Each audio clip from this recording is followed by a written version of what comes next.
What's up, everybody? Welcome to In Love with Horror, your destination for all things horror. And this is your midweek news update. Now, in this video, y'all, we'll be talking about the FNAF box office update. Blade got its rating, some interesting results from the McKamey Manor documentary, Terrifier 3 news, and last but not least, Ghostbusters Afterlife Sequel teaser trailer news. Let's get into it.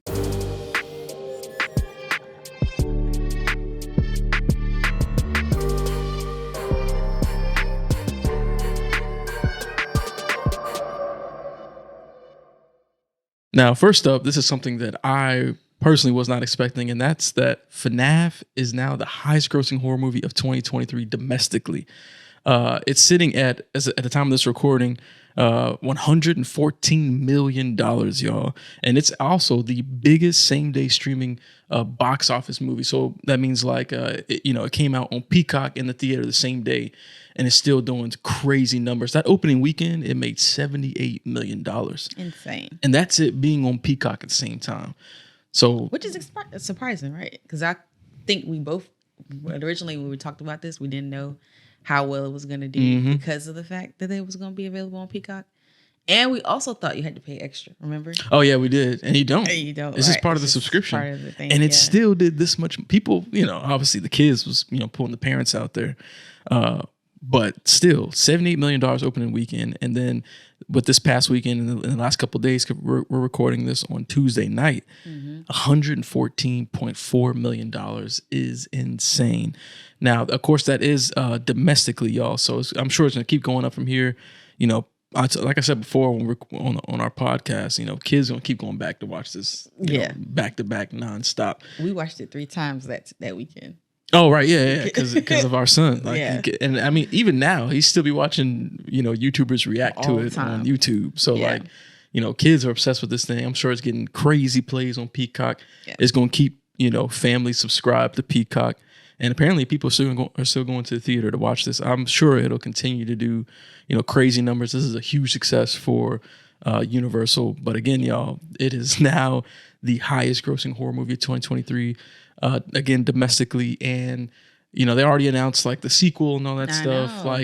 Crazy. Universal has a major hit with this, as was expected. Yeah. Now the quality of it, we did our review and stuff like that. Y'all can go check that out to see our review. But it's doing crazy numbers. So shout out to Universal and Blumhouse because they're making stupid money. Yeah, they are. Off of Five Nights at Freddy's. Now, our next news topic is all about a Marvel property which has had a ridiculous amount of issues, and that's the Blade reboot. Starring Mahershala Ali as Blade and Mia Goth. It got to the point where it was about to start shooting it within a couple of weeks, and they canceled everything because apparently the script was so bad. And it was a lot of issues. Oh, wow. Yeah, it's been a mess over there at Marvel for Blade, at least. But Marvel recently put out a bunch of updates and schedule changes for a lot of their films, and Blade was on that list. So now it's coming out on February 14th, 2025. It's got a new director in Yan Demange. I'm sure I'm pronouncing that wrong. My bad. Who did Lovecraft Country. And also it's got Michael Starbury, who wrote for When They See Us. So he's writing the most recent draft of the screenplay for this Blade reboot.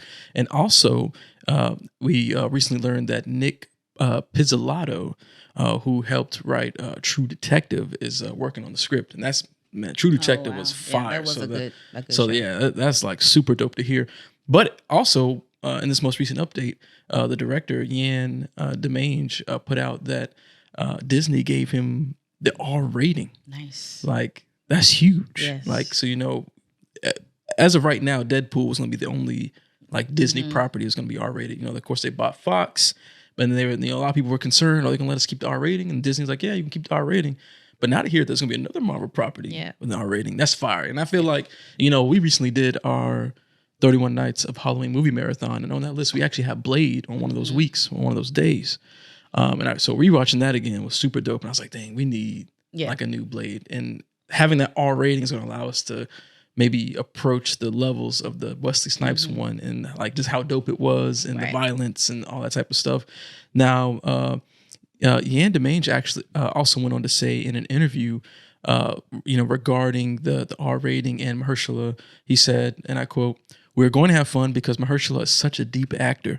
I'm excited to show a kind of ruthlessness, a roughness he has that allows him to walk the earth in a particular way. Nice. Now, I love Mahershala Ali. Oh yeah, Academy Award winning actor. Like, I think he's like probably the best person to like come behind. Oh yeah, Wesley Snipes. Absolutely, absolutely. And it's going back to the fact that we got the R rating, right? And the end of Mange even said, and I quote, "They gave me the R, which is so important." And hear him say, the ruthlessness and roughness and stuff like that. Like, that means you're gonna be tearing people out the frame in this movie, which is what we want. Like, we want a Blade movie where, of course, we want the deep storylines, but the character development and his struggle with. But we also want the violence. Yeah, we want the hard. We want the hard shit. Like, we want to see people get tore out the frame. I even want them to kind of die in a similar fashion as they did, and like Wesley Snipes' Blade, how they kind of like disintegrated. Like, yeah, I just want that. I just want that swag to it, man. Like that.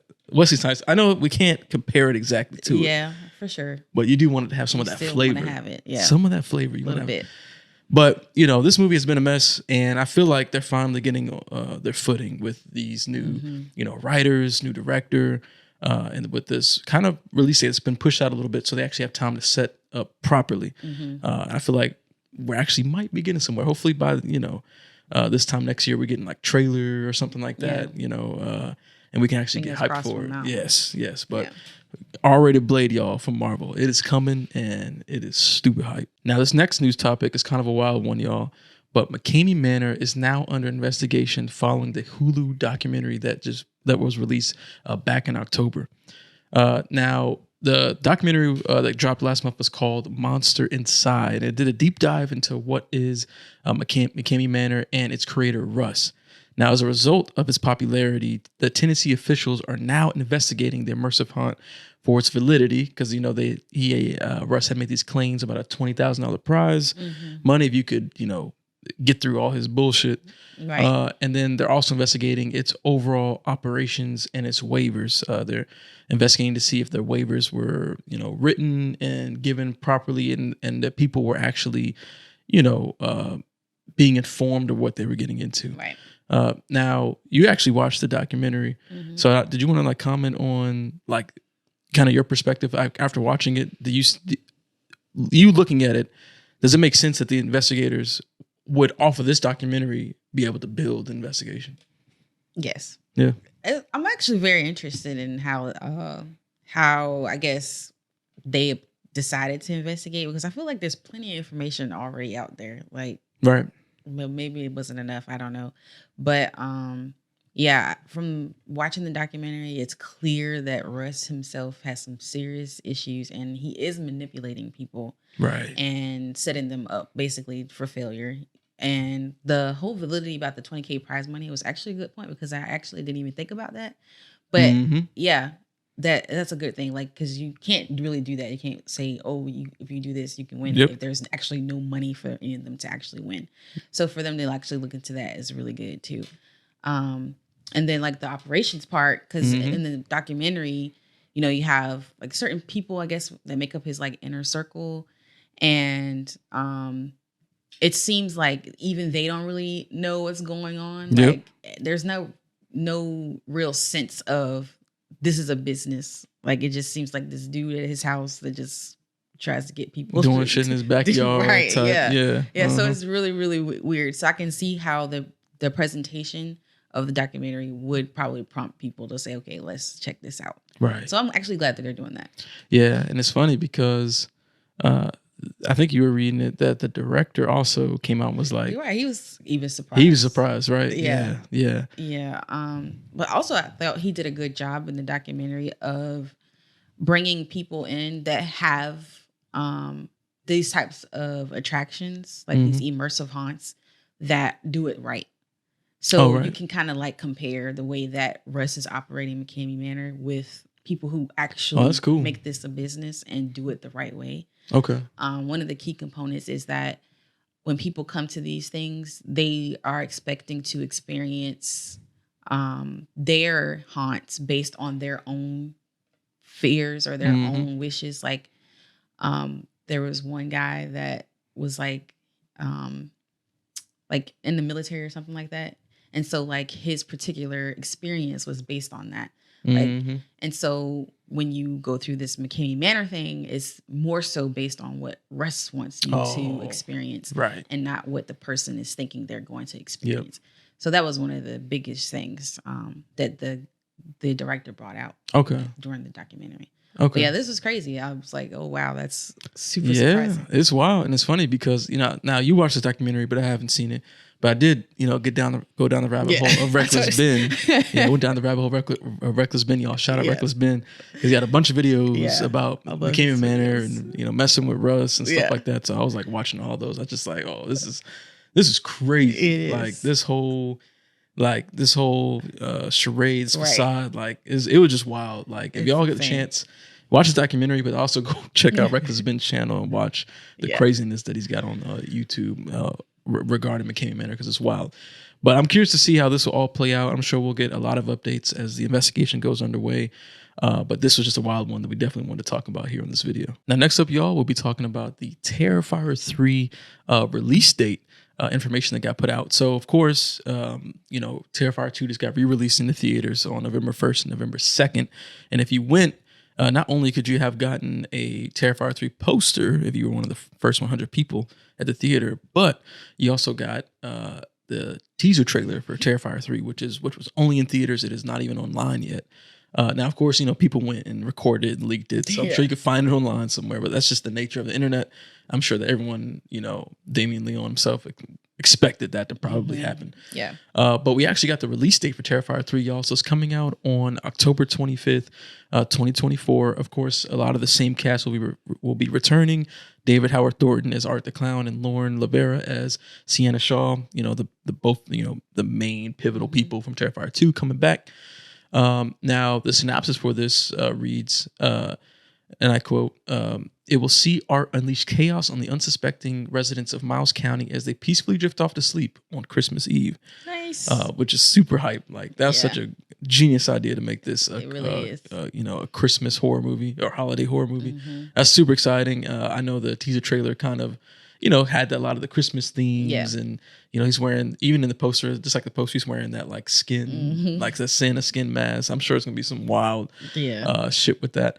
But along with this re-release and with the teaser trailer, having been seen by people now, Damien also went out and did some interviews with like Joe Blow and some other outlets, kind of giving more information and context about Terrifier 3. Now, one of the first things he said was, and I quote, "I will continue to push boundaries in Terrifier 3, and I can't wait for you to see what's in store for Art the Clown." And then he went on to Joe Blow, and this kind of speaks to just like he's gonna, like, how crazy he's going with this film, right? Now, on Joe Blow, he said, this is regarding the opening scene of Terrifier 3, saying that it is so controversial that movie studios would never approve it. Wow. And then he went on to say, and I quote, "So mark my words, I guarantee you the first 5 minutes of this movie is going to be very controversial." And he continues and says, "But that's not even the big kill scene. So like, that's why I was like, I need to just make this movie on my own because it's just too, it's too insane." That is insane. Yeah, it really is, man. And this is like, all this stuff is coming out now. We didn't get a chance to go see the re-release. So we haven't seen the teaser trailer like in its entirety. We've seen images, but we haven't watched the whole trailer online yet. At least any leaked versions. But hearing a lot of this stuff just gets me more excited because he's gonna, he always said that he's gonna up the ante with the third one. Yes, he did. And he even mentioned that there's gonna be, I think he briefly mentioned in one of these interviews, even the fourth movie. I think the fourth one, what he said would be the final film for the story. But he even gave even more context about Terrifier 3, saying that we're gonna learn about, the Sienna's dad's sketchbook, like while he was drawing different stuff, what the warrior princess type of thing means. He said a lot of the mystery stuff that was in Terrifier 2 will be answered in Terrifier 3, so that's exciting. And then he also talked about Terrifier 3 returning to its Terrifier 1, like its original form. And he kind of mentioned that a lot of times when movies have sequels and they keep going on in these franchises, that they lose sight of what got them popular in the first place, which I thought was super insightful from Damien. And now to hear that's going to kind of return to form, but still be like, as he said, this is going to be like the craziest shit you ever seen in Terrifier. Yeah. Like he said, it's going to be beyond 1 and 2. It's going to take it to the next level. I think this just gets me super excited. Like, how excited are you to hear about all this great Terrifier 3 news? Well, I'm actually really excited about it. Now I did watch that interview that he did with Joe for Joe Blow. Yep. And he did talk about just like how extreme he's trying to make things. Yes. And like one of the things he did say, he said he doesn't know if he could do it for Terrifier 3, but if not, then he definitely wants to try to accomplish it for the next film. But he wants to be able to do a decapitation in one take where you see it just straight through. Full. Okay. Right. He said he tried to do that in the last movie with the dude at the at the store. Right, but it just didn't work out. Yeah. And so those special effects were incredible. Look how small that budget was. That scene was wow. Right, exactly. Yeah. So I imagine that if he could actually get that right, that would be super cool to see. I think he yeah. But yeah, so I'm excited about to see what he will actually accomplish with the budget he will have, and crazy budget now. You know, he can go balls to the wall with this shit now. Like it's gonna be crazy. Yeah, I'm already preparing not to eat anything before we go watch this movie. Yeah, I'm gonna still try to get some popcorn. No. I don't know. We're gonna see. But yeah, I agree. This is gonna be crazy. This is exciting, man. I hate that we got a year to get hyped for it. Yeah. I hate it so far, but it's exciting that it's gonna be near Halloween. And it's a holiday film. Hopefully, it gets put on digital like before the holiday time hits. Because that'll be watch it again holiday time. Yep. But that's all the great Terrifier 3 news, y'all. Let us know in the comments how hyped y'all are for hearing all this stuff for Terrifier 3. Now, for our last piece of news, y'all, it's all about the Ghostbusters Afterlife Sequel teaser trailer and how it is dropping today. Now, we're recording this on Tuesday night. So we have not seen the trailer yet, but by the time of this recording, maybe we actually have our reaction up on the channel. So make sure you go look on our channel for that. But at the time of this recording, everything is kind of rumors right now, right? So currently the rumor is that the film is being called Ghostbusters Frozen Empire, because there was that the image that was put out with like the frozen Ghostbusters logo. Hopefully, by the time you might be watching this has been confirmed. And we kind of get an idea of what everything's going to look like. Super excited to see this trailer. Yes. But some more information, of course, like it's being directed by Gil Keenan, who did Monster House and Poltergeist. And Jason Reitman is executive producing this. Of course, he directed the previous film, Ghostbusters Afterlife, but he did not want to be in the director's chair for this one. Currently, the release date is March 29th, 2024. But you and I both love Ghostbusters Afterlife. Like, I know we went to theaters and we were just like blown away, like by how good this movie was. So like we really enjoyed it. We felt like it was a really good return to form for the feel and the vibe of Ghostbusters. And we're super excited for the sequel. We'll definitely be doing a trailer reaction for this to see if this title holds Frozen Empire. Yeah. But I'm excited to see the family be fully together and be in full Ghostbusters action, like using the proton packs, like going ham. Like I'm excited to see all those things. But did you want to add anything to? I'm just looking forward to it. I do some sleuthing because that's what I do. But I went on Reddit and a lot of people are saying that the trailer is expected to be pretty long. So I'm excited. I'm hoping that it is. But you know how some people on Reddit, they just be trolling. I don't know. But yeah, I'm just hyped for it. I'm ready for it to be tomorrow already. Oh yeah. So like I said, by the time you're watching this, the trailer will probably be out, and we probably did a trailer reaction to it. So make sure you go look on our channel for that. But we're super excited for the sequel to Ghostbusters Afterlife. Yes. Now that'll do it, y'all, for your midweek horror news update. Let us know in the comments below what piece of news you're most excited for, and we'll see y'all in the next video. Peace.